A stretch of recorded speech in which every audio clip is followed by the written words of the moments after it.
Welcome viewers, welcome to my channel. Good evening.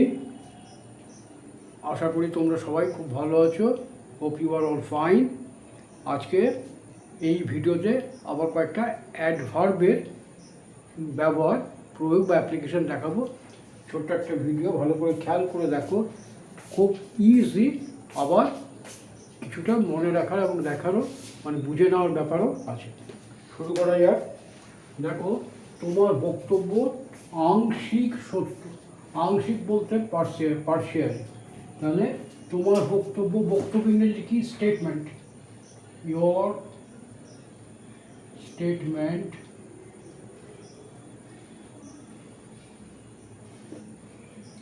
Is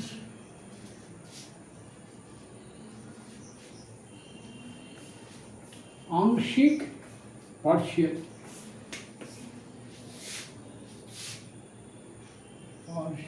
Partially, your statement is partially true. তোমার বক্তব্য অর্থাৎ তুমি যে বিবৃতি দিয়েছো সেটা আংশিক সত্য। এই পার্শিয়ালিটি হচ্ছে অ্যাডভার্ব। আমি যতটা পারলাম করলাম। এখানে যতটা পারলাম করলাম, আই ডিড এভাবেও বলতে পারো, অথবা আই ট্রাইড এভাবেও বলতে পারো। তাহলে আই ট্রাইড যদি বলি, আই ট্রাইড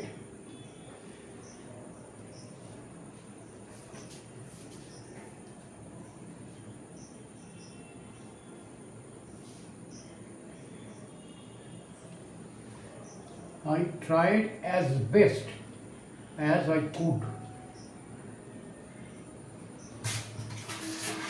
কিন্তু আমরা যদি বলি I tried as best as I could যদি বলি, তাহলে কিন্তু সেটা ভুল হবে। এটা মাথায় রাখতে হবে। I tried অথবা I did as best I could, এখানে কিন্তু as best as লিখলে সেটা ভুল হবে। তারপর দেখো, এখনো সময় আছে।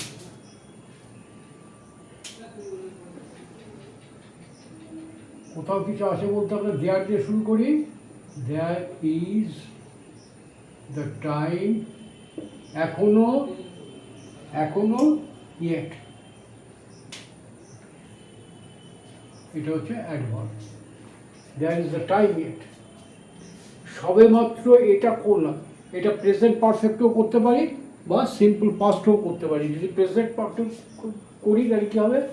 I have done it. আর সি ইনডিফিনিট করলে আই ডিড ইট। সবে মাত্র, জাস্ট নাও। তাহলে কি করবো আমরা? I did it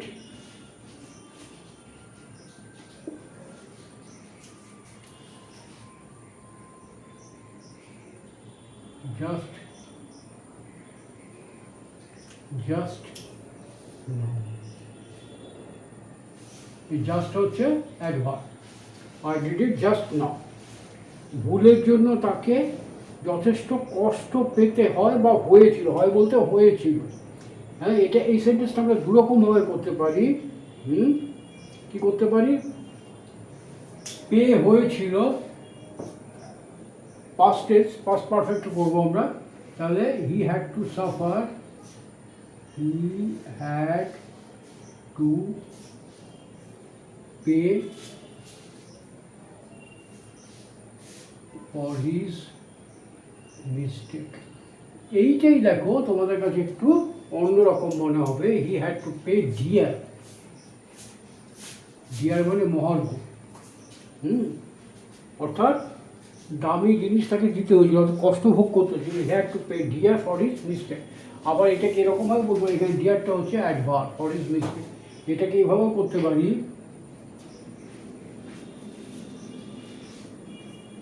He had to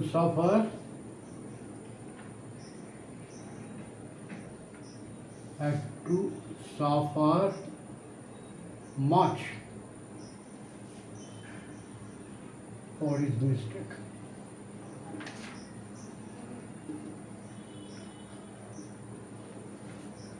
Suffer a lot ও বলা যায়, suffer much অথবা সাফার এ লট। আরেকটা কি বলতে পারি? Suffer A lot. He had to suffer A lot for his mistake. এটাই আমার কাছে খুব বিরক্তিকর। এটাই মানে দিস ইজ, যা আমাকে খুব বিরক্তি করে দেয়। দিস ইজ হোয়াট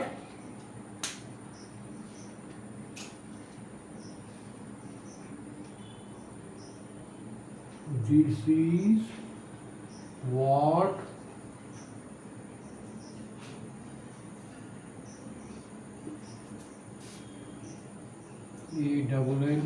annoy মানে বিরক্তিকর, annoys me। অ্যাডভার্ব কোনটা? this is what most annoys me, this is what most annoys me। এখানে most হচ্ছে অ্যাডভার্ব। আমি এখন এক প্রকার ভালো আছি। তাহলে কি হবে? আই অ্যাম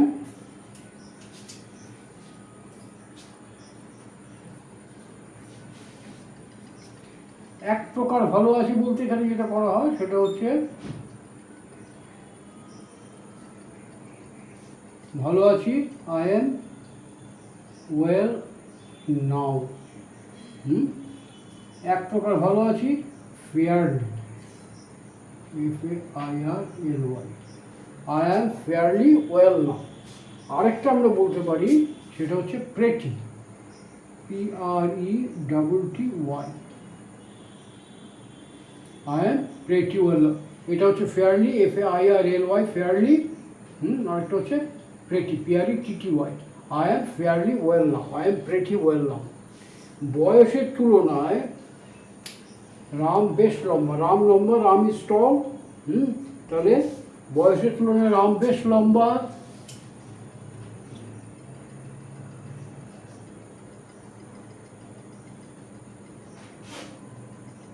এইটা খেয়াল করে দেখো,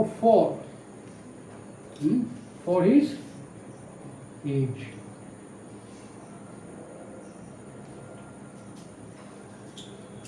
বেশ লম্বা, বেশের জন্য কি হবে? rather, Ram is rather tall for his age। এখানে ratherটা হচ্ছে অ্যাডভার্ব।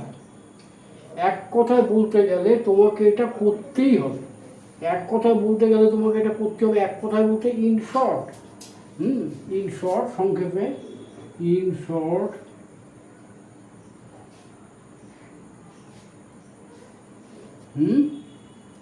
তোমাকে এটা করতেই হবে।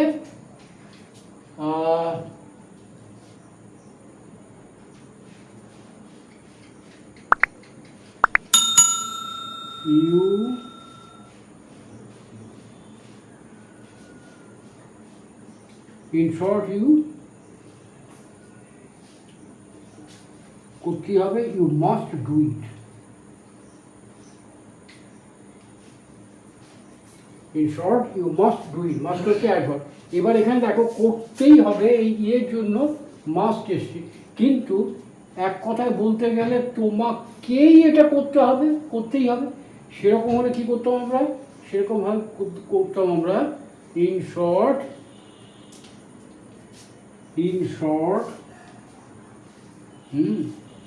দিস ইজ ইউ,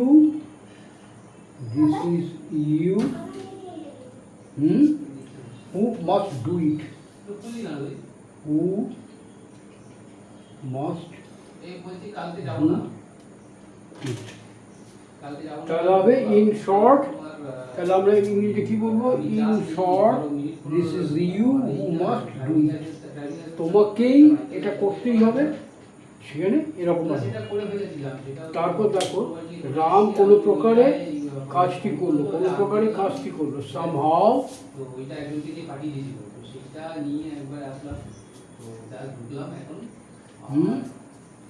রাম একটা হচ্ছে তোমার মেয়ে মাওয়ারি ছিল, ঠিক আছে। এখন আজকে এসে পৌঁছেছে, এখন কালকে মোস্ট প্রবলি পর্যন্ত যাওয়া হবে, বুঝেছো? ম্যানেজ টু ডু ইট, এটা অন্য কারণে লিখলাম না। সামহাও, এই সামহাওটা হচ্ছে রাম ম্যানেজ টু ডু ইট, ঠিক আছে। এইটা দেখো, এই যে সামহাও বলেছি, এবার যদি এটা এরকম বোঝায় যেমন তেমন করে রাম, মানে যে কোনোভাবেই হোক, এরকম যদি বই, সেখানে আমরা কি বলবো? এনি হাও, সেখানে আমরা বলবো দেখো রাম কোনো প্রকার মানে তাড়াহুড়ো করে জোড়া তালি দিয়ে কোনো রকমের কাজটা করে দিল। আর যদি বলা যায় রাম যে কোনো উপায়ে যেমন তেমন করে হোক, যেভাবেই হোক না কেন কাজটা কমপ্লিট করলো।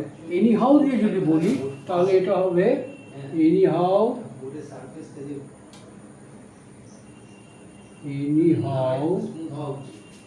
রাম বা ডু দ্য ওয়ার্ক। তাহলে এখানে somehow Ram manage to do it অথবা anyhow Ram manage to do it, do the job, do it পর্যন্ত আমরা বলতে পারবো।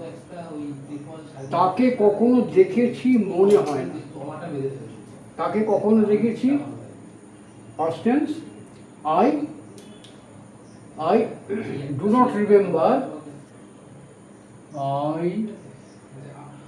not remember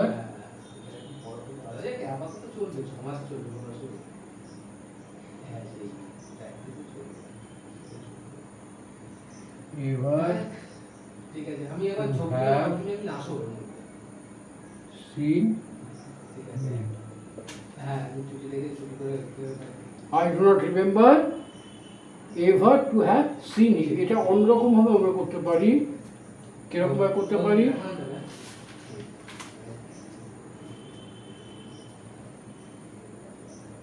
I do not remember, দেখো এটা এইভাবে আমরা করতে পারি। এই পর্যন্ত ঠিকই আছে, I do not remember। এখানে বলেছি ever to have seen him, এই ever to have seen him এর জায়গায় আমরা বলতে পারি I do not remember having seen him before।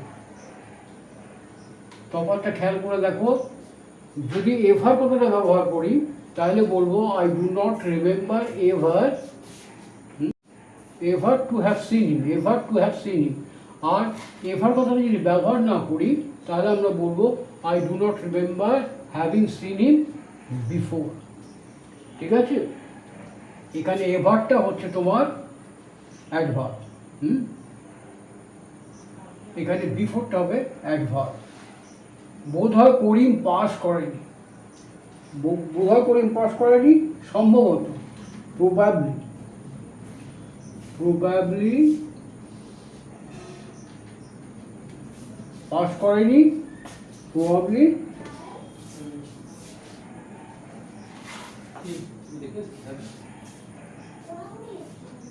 Karim has not